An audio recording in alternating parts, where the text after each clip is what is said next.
bittersweet. And the Golden Globe goes to Oppenheimer! The first big awards event of the year, recognising the huge cultural impact of some of the most critically acclaimed drama we've seen in a long time. Katie Spencer, Sky News. Let's talk a little bit more about the Golden Globes and awards season. I was speaking to Anna Smith, a film critic and who was also former president of the UK Film Critics Circle. Anna, great to have you with us. Thanks for making the time. First, Oppenheimer. Did it live up to expectations in terms of its gongs last night? Yeah, I think everyone expected it to do really well. It was obviously a front runner. It's a beloved director, Christopher Nolan. The Globes have honoured him before. And now the Golden Globes are actually voted for by 300 journalists around the globe, so they've expanded their membership. And I think a lot of those journalists really appreciate the kind of quality filmmaking that we see in Oppenheimer. I mean, these are people at the top of their craft in every aspect of the film. And I think it's going to be obviously a big part of the conversation this award season's going on. What does that tell us then about Barbie and the fact it probably didn't do as well as some people would have liked it to? Well, Barbie's still got the box office award, which of course it sort of had already won because it did so brilliantly, and an award for music. But I do think it's not necessarily a predictor for the rest of the awards season generally. I think in the old Golden Globes, we would have seen Barbie do better. But I think if you're looking ahead to the BAFTAs and the Oscars, it's a very different and much larger voting body.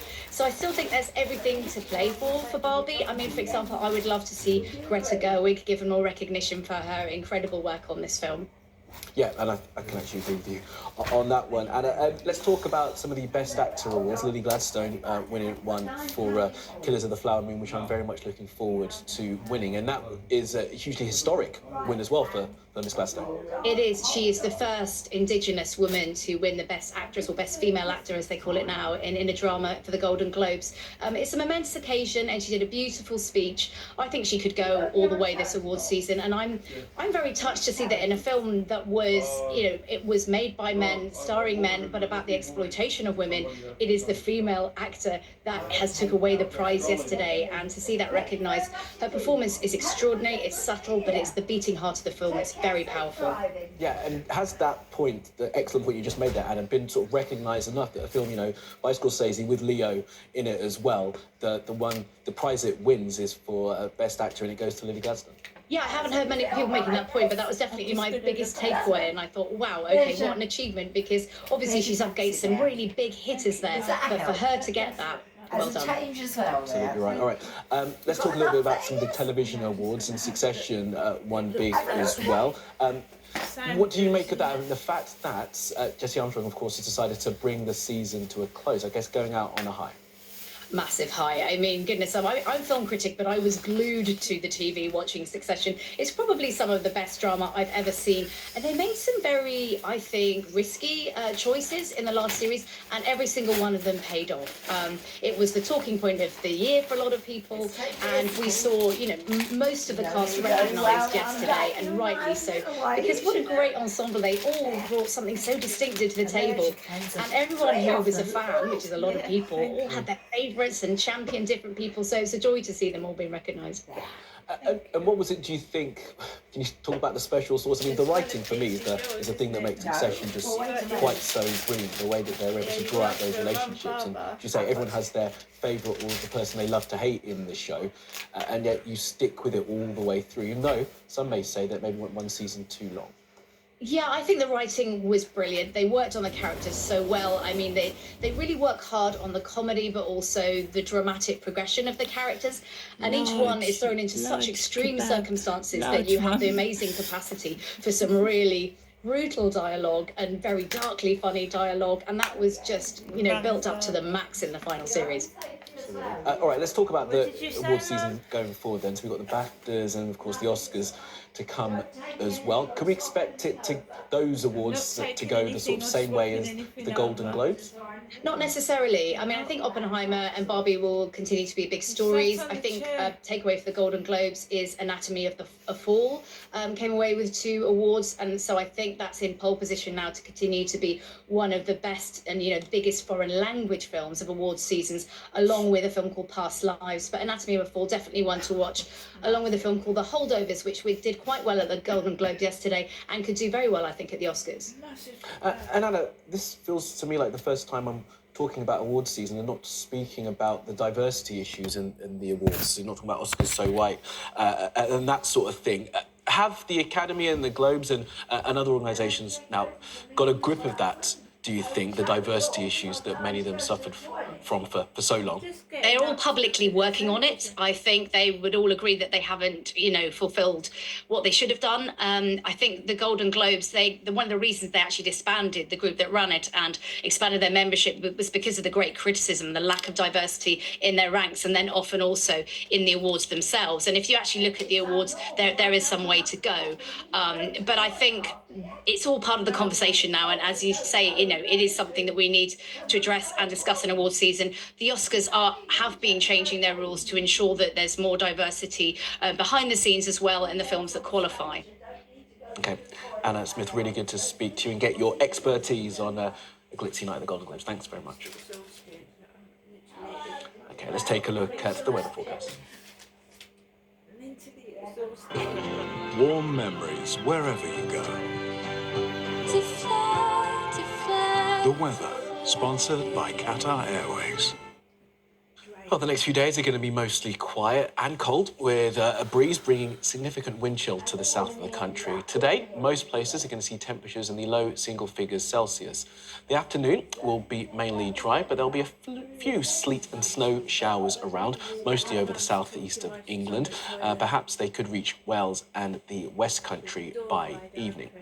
Well, the snow will mostly clear through southwestern Britain overnight, bringing a few small accumulations. Longer clear spells will bring a sharp frost to most, but cloudier skies over many eastern coasts will keep temperatures above freezing there. Northern and central Scotland can expect freezing fog, while a few icy stretches are possible elsewhere. Now, tomorrow, mainly dry and sunny, with cloud and any lingering showers over the south clearing from the east, but the far south of Ireland may catch the odd wintry shower. It will stay cold, though, with a keen wind for central and southern parts.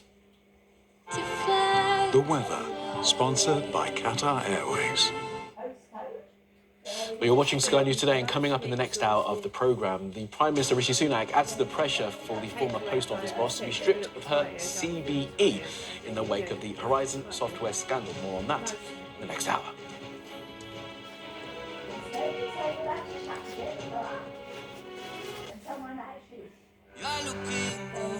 You're looking sharp, you've come so far. Put your best face forward every day with Gillette Labs. A razor unlike any other, with unique exfoliating bar, pivoting flex disc, and 5 long-lasting blades.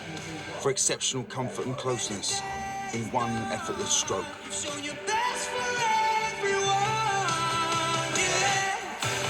The best. Gillette Labs, for the best a man can get. Find your perfect villa holiday. Louisa loves a glass of red. We've left her 2 bottles of our local favourite. The Jacksons enjoy cooking local cuisine. We knew just the person to give them a night off. Alfie always fancied himself a captain. We arranged the perfect adventure. Ahoy, Alfie. Kate and the girls were due a catch-up. We found the perfect villa for some QT. CV Villas. We do things your way. Recently, I've taken out over 50s life cover.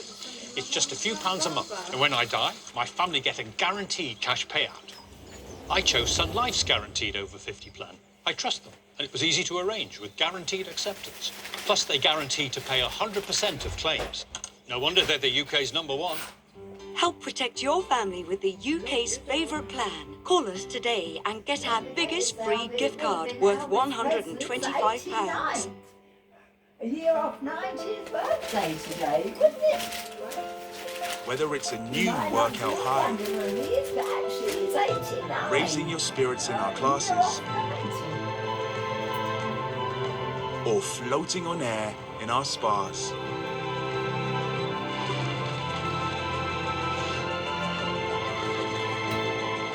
Elevate your everyday with David Lloyd Clubs. Try a 3-month membership today. You think I would get involved with a serial killer?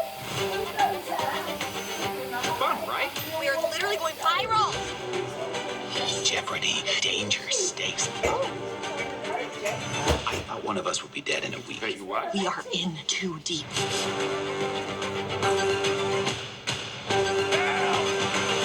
You guys also make some TikTok videos? You and your little killer friends? Judgy.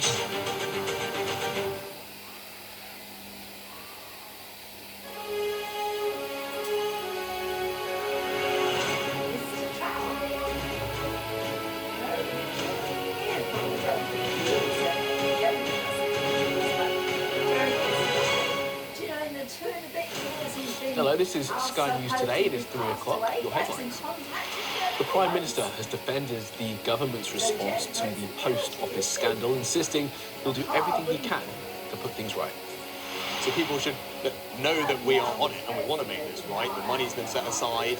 Now, what we are now looking at is how can we speed all of that up? Reports that a senior Hezbollah commander has been killed in an Israeli airstrike in Lebanon. Plus, 5, 4, 3. We have ignition.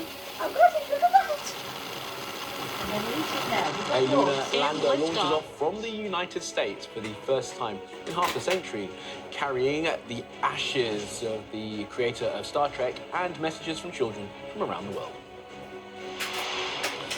Cold health alerts issued for parts of England, with temperatures continuing to plummet as floodwaters begin to recede.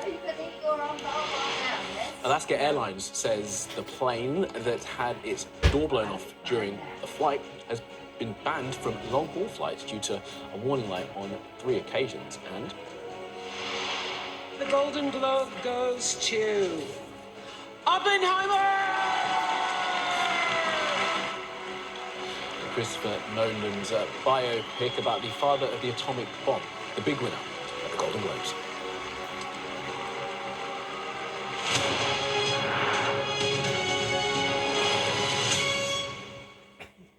Thank you for being with us. The Prime Minister, Rishi Sunak, says he would support the Commons Honours Forfeiture Committee if it were to decide to review the CVE of Paula Venables.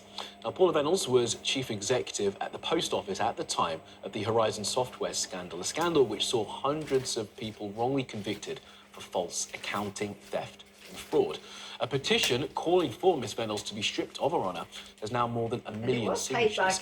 Well, the Prime Minister also said he wants to speed up the compensation process for what's been described as the most widespread miscarriage of justice in UK legal history.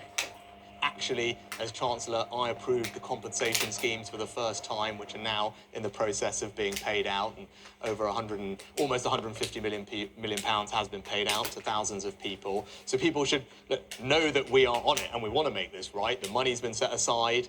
Now, what we are now looking at is how can we speed all of that up, right? Understandably, and I'm very clear, want to get that out the door as quickly as possible. There are legal processes that people have had to go through, but the Justice Secretary today is meeting with the relevant ministers to see is there more we can do to speed up some of those processes. But people should be rest assured the money is there. I approved it as Chancellor. There are 3 different compensation schemes, and we will do everything we can to make this right for all the people affected. It's simply wrong what happened. They shouldn't have been treated like this, and we should do everything we can to make it right for them. Well, ministers are meeting today to work out how best to clear the names of those who've yet to have their convictions quashed. Let's take you back to how all this began. Now, the Horizon IT system was introduced by the Post Office back in 1999.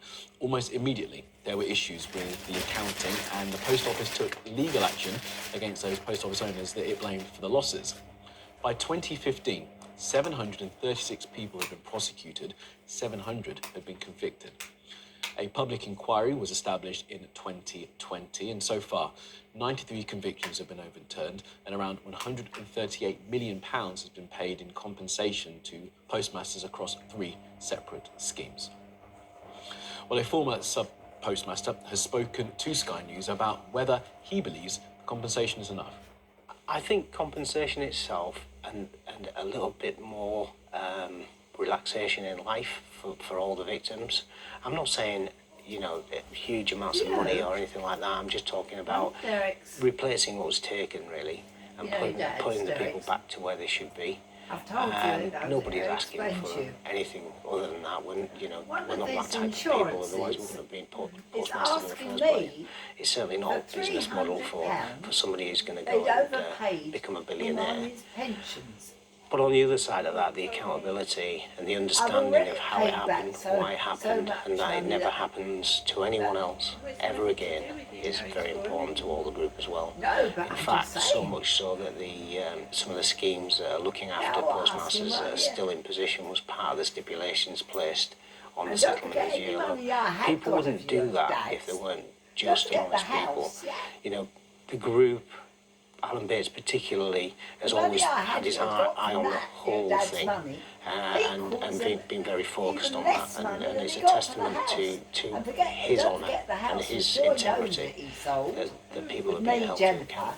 and he never gave me a penny from it. Well, let's bring in our political So correspondent, I've Gillingham, once actually, more on this. in Good a afternoon to you, quarter of Gerby. So, look, we I've heard only got there what from someone who's been I know, affected by this, and they want to see some and get some Me, closure don't forget, to I'm the this only one scandal. that's legally in And it. Rishi Sunak Fine. is talking tough on this. Today, his official Is that right? spokesperson said that he But would I've been helping support you out, the haven't I? forfeiture And I've had committee Charlotte in out. reviewing So the I have been helping CBE some of the that it families, handed to Paula Reynolds, who was chief executive And of I've the got Post my bills Office to from pay. I've got my 2012 direct to debits to pay. 2019. And Well, I've been during paid, that period, the Post Office oversaw the I've got my prosecution grocery shopping, of which now is hundreds over £100 of a sub-postmasters week, for fraud and theft, while covering up the fact that there were problems with its own IT system. Now, important to point out that this scandal started long before Paula Reynolds' tenure actually began. It was between 1999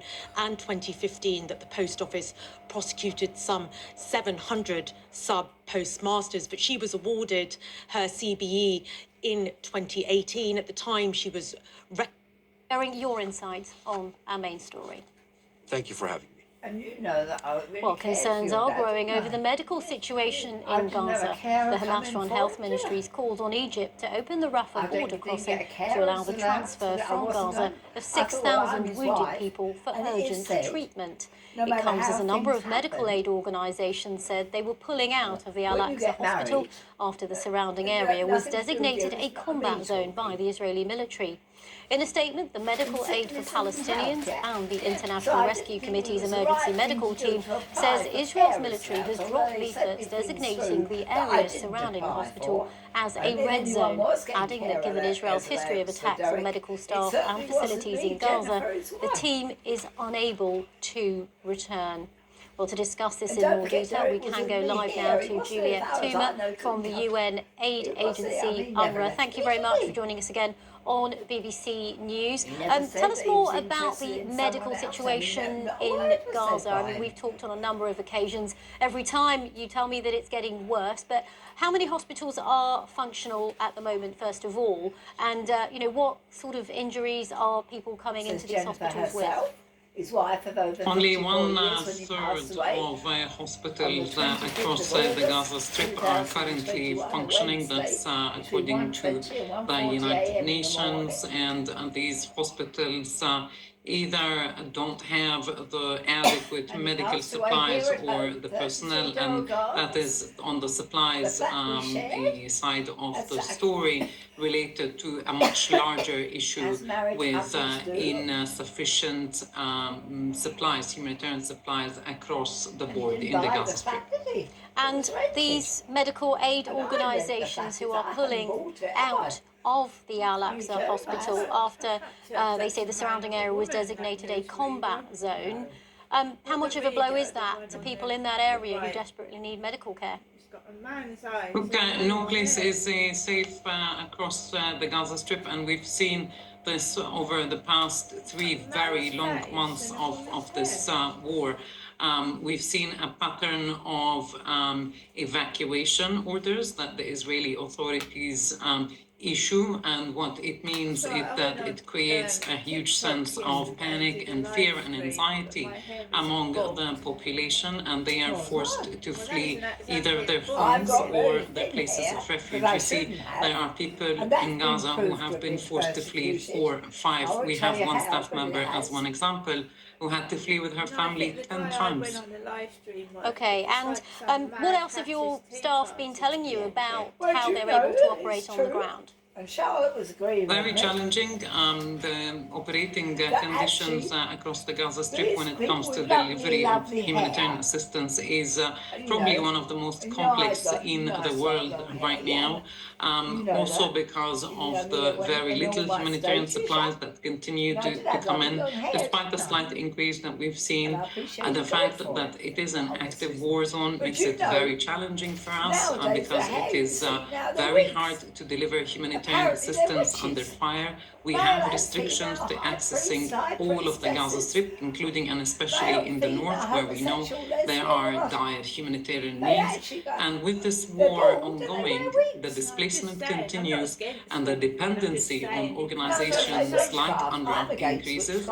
Meanwhile, the markets are closed and there are no commercial supplies coming in, at least not enough. So the humanitarians cannot do it alone, and there needs to be more commercial supplies coming in. And Julia, let me just ask you this briefly. We're hearing that the Hamas Health Ministry is calling on Egypt to allow patients who need urgent treatment to be moved into Egypt. Do you know any more about this? Is it likely to happen? I don't know about this particular situation. I do know that it has happened in the past, that injured people have been able to cross the borders and get treatment. Okay, Juliet Toomer from UNRWA, thank you very much for bringing us up to date on the medical situation in Gaza. There is, of course, more on the ongoing conflict in Gaza on the BBC News website, where we're running a live page. Now, evidence of rape, torture and forced abortions by the founder of one of the world's biggest Christian evangelical churches has been uncovered by the BBC. T.B. Joshua was the late founder of the Synagogue Church of All Nations in Nigeria, who built an evangelical empire which counted dozens of political leaders, celebrities and international footballers amongst his associates. Former church insiders have gone public for the first time with claims of atrocities which span almost 2 decades. Peter Marimi reports, and there's a warning that you may find some elements of his report distressing. Crystal over 9 years ago. Everyone in the stadium say I love Jesus. T.B. Joshua was one of Africa's most famous pastors, drawing presidents, Premier League footballers, and millions of followers across the globe. He had huge resources, huge amounts of influence, not just in Nigeria, throughout Africa, Israel, Mexico, Singapore. T.B. Joshua performed terrorist healings, where members of his congregation claimed to have been cured of AIDS, cancer, and a range of chronic conditions. Negative status for HIV and HIV too. Everybody wanted the privilege to go with, to meet this big giant. T.B. Joshua's closest followers were known as disciples and lived together for years inside his compound in Nigeria. It was a psychological prison. We all thought we were in heaven, but we were in hell, and in hell, terrible things happen. Dozens of these insiders alleged that the pastor repeatedly assaulted, raped, and tortured women behind closed doors, with the most recent incidents in 2019. It became so robotic. I disconnected from my body. I just became like a puppet. Rape became like a normal, terrifying thing that you would do. It's like you are an animal being slaughtered. I was 17 years old. He would be calling girls in one after the other. Going in there. I stayed there almost 14 years. Probably won't be for a while. They will be in thousands. Some women claim they were forced to have abortions inside his compound following the alleged assaults. I had 3 abortions at synagogue. And from speaking to other women, I'm not the only one. Women that he rapes, he forces them into abortion. I never had a choice whether I could keep a potential child or not. People tried to speak up to expose him, but Nobody I'd like could some company. I listen. know that fact. The Nigerian Senate has held. TB Joshua died in 2021. His wife Evelyn is now leading the Synagogue Church of All Nations. Good morning, viewers all over the world. The BBC contacted the church with allegations in this report. They did not respond to them, but they said previous claims against TB Joshua have been unfounded. Today, the church still attracts millions of viewers to its online platform. Some people, they are still living in fear for their lives, in fear for the retribution that will come if they do open their mouths. Peter Murimi, BBC News. Well, we can go live now to Abuja and speak to Cynthia Bamalu, the director of programmes at Yaga Africa, which is a human rights organisation. Thanks very much for joining us, Cynthia. Obviously, some very distressing details in that report. I just want to begin by getting your reaction. Well, thank you, and I'm glad we're having this conversation. That is because, first, we must acknowledge that when it comes to religion, there's a lot of sensitivities around those conversations. But one thing this investigative report has highlighted is the fact that we cannot sacrifice the demand for accountability